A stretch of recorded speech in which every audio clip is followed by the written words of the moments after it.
और इनमें से 4 महीने हुर्मत वाले हैं, लिहाजा इन 4 महीनों में अपने ऊपर जुल्म ना करो।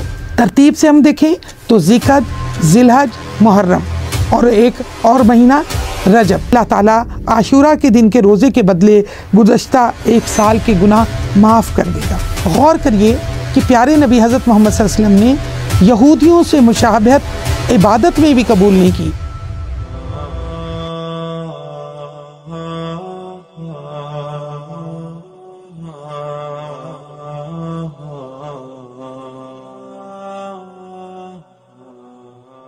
अस्सलामु अलैकुम। मुहर्रम की तारीख़ी हुर्मत पर आज हम बात करेंगे। तारीख़ दरअसल वही है जो अल्लाह रब्बुल आलमीन अपने कलाम में बताते हैं। बाकी तारीख़ जो इंसान लिखता है उसमें तो कोई कमी और कोताही भी हो जाती है।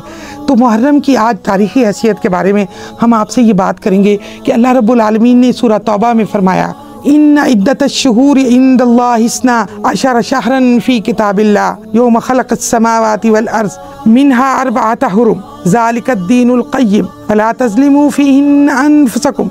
हकीकत यह है कि महीनों की तादाद जब से अल्लाह ने आसमान और ज़मीन को तख्लीक़ किया, अल्लाह के नविश्ते में 12 ही है और इनमें से 4 महीने हुर्मत वाले हैं।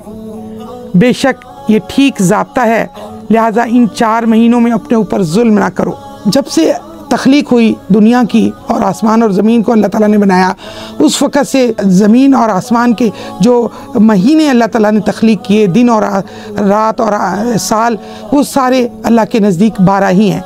लेकिन काफिरों ने इसके अंदर तब्दीली पैदा कर दी, तो इस्लाम ने आकर वो सारी चीज़ें ठीक की जिसके अंदर से तारीख़ को गलत पेश किया। तो अल्लाह रब्बुल आलमीन ने नबी सल्लल्लाहु अलैहि वसल्लम के ज़रिए से ये बताया कि दरअसल हुर्मत के 4 महीने हैं। कुरान ने तो कहा ना कि इनमें से 4 महीने हुर्मत वाले हैं, लेकिन फिर ये महीने का नाम नबी सल्लल्लाहु अलैहि वसल्लम ने वज़ाहत किया कि हुर्मत वाले महीने 4 हैं। तरतीब से हम देखें तो ज़िक़द, ज़िलहज, मुहर्रम और एक और महीना रजब, जो इस्लाम से कबल भी हुर्मत वाले महीने थे। अहले मक्का पहले 3 महीनों में हज और चौथे में उम्रा करते थे, इसलिए इन महीनों में जंगो जदल बंद कर दी जाती थी और अमन की ज़मानत होती थी। लिहाजा हमें आज ये देखना है कि तारीख़ से अपना आईना देखना है और अपने हाल को बेहतर करना है और अपने आने वाले मुस्तकबिल पर नज़र रखनी है। यही मुसलमानों की इल्म की फजूलत है कि अल्लाह रब्बुल आलमीन तारीख़ी बातें कुरान में बताते और फिर इससे मुसलमानों को अपना हाल दुरुस्त करवाते और फिर इंशाअल्लाह आइंदा आने वाला दिन मुसलमानों का मुस्तकबिल होगा। तो हम अब हुर्मत वाले इस महीने यानी मुहर्रम में ये देखेंगे कि कितनी बातें ऐसी हो गई जो इसमें गलत शामिल हो गई। पहले हम देखेंगे कि जो सही बातें नबी सल्लल्लाहु अलैहि वसल्लम ने हमें बताई हैं वो ये हैं कि इस दिन की अहमियत इतनी ज़्यादा है कि नबी सल्लल्लाहु अलैहि वसल्लम ने फरमाया कि इसमें रमज़ान के बाद अफजल तरीन रोज़ा अल्लाह के महीनों में से मुहर्रम का है। मुहर्रम की 10वीं तारीख़ को आशूरा कहते हैं। ये दिन अल्लाह ताला की खुसूसी रहमत और बरकत का हामिल है। हज़रत आयशा रज़ियल्लाहु तआला अन्हा से रवायत है कि अय्याम जाहिलियत में कुरैश आशूरा के दिन का रोज़ा रखते थे। रसूल सल्लल्लाहु अलैहि वसल्लम भी फिर हिजरत मदीना के बाद भी आप सल्लल्लाहु अलैहि वसल्लम ने ये रोज़ा रखा और सहाबा इकराम को भी रखने का हुक्म दिया। अलबत्ता जब माह रमज़ान के रोज़े फ़र्ज़ हुए तो आप सल्लल्लाहु अलैहि वसल्लम ने फरमाया कि अब इसका रोज़ा जो चाहे रखे और जो चाहे छोड़ दे, यानी मुहर्रम के रोज़े को फ़र्ज़ करार नहीं दिया बल्कि अब सिर्फ रमज़ान के रोज़े फ़र्ज़ करार दिए और इसको नफिल रोज़े के लिए कहा। हज़रत अबू कतादा कहते हैं कि रसूल सल्लल्लाहु अलैहि वसल्लम ने फरमाया कि मैं समझता हूँ कि अल्लाह ताला आशूरा के दिन के रोज़े के बदले गुज़श्ता 1 साल के गुनाह माफ़ कर देगा। और यहाँ ये वजाहत कर देनी चाहिए कि ज़रूर कि अहादीस की किताबें पढ़ने से ये बात पता चलती है कि ये सगीरा गुनाह माफ़ होते हैं। कबीरा गुनाह अल्लाह से तौबा करके वो अमल छोड़कर या कहीं ज़्यादती हुई है तो उनसे माफ़ी मांगकर ही वो गुनाह माफ़ होते हैं। नफली रोज़े जिनमें कहा जाता है, चाहे वो आशूरा का रोज़ा हो या शवाल के 6 रोज़े हों, इनके जो माफ़ी है वो सगीरा गुनाहों की माफ़ी है। ये तफसीर हदीस के मुफस्सिरीन करते हैं। आशूरा के दिन के रोज़े के बारे में पूछा गया तो आप सल्लल्लाहु अलैहि वसल्लम ने यही फरमाया कि ये पिछले 1 साल के गुनाहों का भी कफ़ारा है।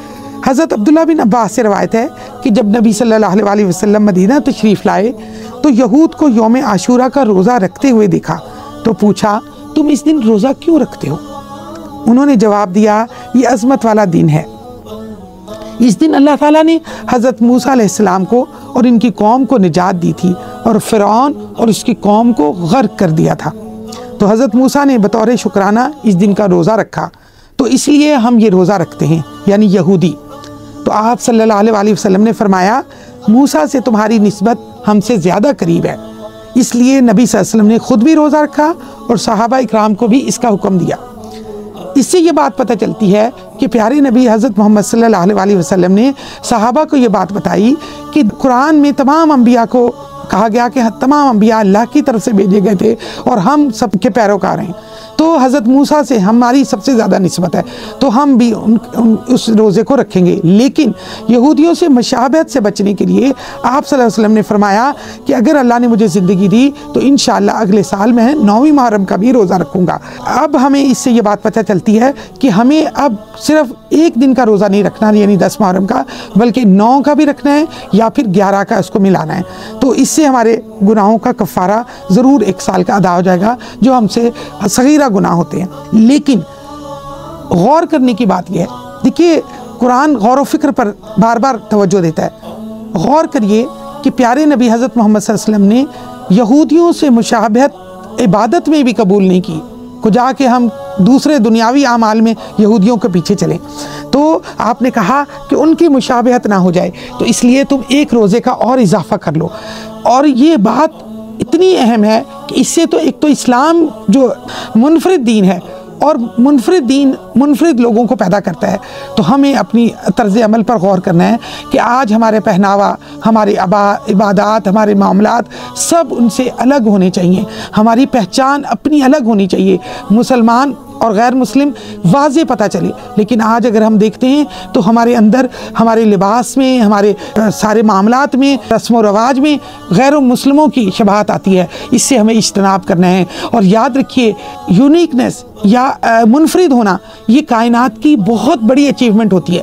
ये हर बंदा ये चाहता है कि मैं सबसे मुनफरिद नज़र आऊँ। तो इस्लाम से ज़्यादा मुनफरिद दीन कोई नहीं है, और इस्लाम को अपना कर हम लोगों में मुनफरिद हो जाएंगे। और यही मेरा आज का आपको मैसेज है कि हम उसके अंदर जो जाहिलियत की बातें आ गई हमारे मुहर्रम के अंदर, कि जैसे बहुत मशहूर है कि हज़रत आदम अलैहिस्सलाम की पैदाइश इस मुहर्रम के दिन हुई, इसलिए इसकी अहमियत ज़्यादा है, या ये कि हज़रत नूह अलैहिस्सलाम की कश्ती को तूफ़ान से इसी दिन निकाला गया, निजात दी गई, और हज़रत इब्राहीम अलैहिस्सलाम की आग जो ठंडी हुई वो इसी दिन हुई। लेकिन अहादीस इस बारे में बिल्कुल खामोश है।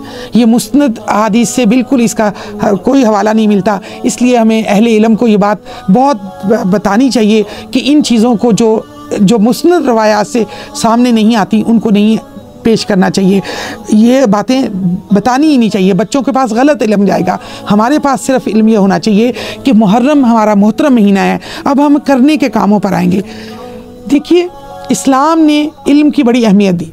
तो हिजरी महीना मुहर्रम से स्टार्ट होता है, क्यों कि ज़िलहज के बाद मुहर्रम आता है। तो मुहर्रम इतना मोहतरम महीना है कि सहाबा के मशवरे से ये महीना इस्लामी साल का पहला महीना करार दिया गया। सन 17 हिजरी में हज़रत अबू मूसा अशरी की तवज्जो दिलाने पर हज़रत उमर रज़ी अल्लाह तआला अन्हु ने सहाबा इकराम से मशवरा किया, और हज़रत अली रज़ी अल्लाह तआला अन्हु के मशवरा से रसूल सल्लल्लाहु अलैहि वसल्लम के वाक़या हिजरत को इस्लामी सन की इब्तदा करार दिया। और चूँकि मदीना मुनव्वरा की तरफ हिजरत का आगाज़ माह ज़ुल्हज के आखिर में हुआ था और इसके बाद जो चाँद निकला वो मुहर्रम ही का था, इसलिए हज़रत उस्मान रज़ी अल्लाह तआला अन्हु के मशवरे से मुहर्रम को इस्लामी साल का पहला महीना करार दिया गया। तो गौर करना है कि हम जनवरी को अपना महीना करार देते हैं पहला। हमें इस्लामी इबादत के लिहाज से मुहर्रम को बहुत अहमियत देनी चाहिए।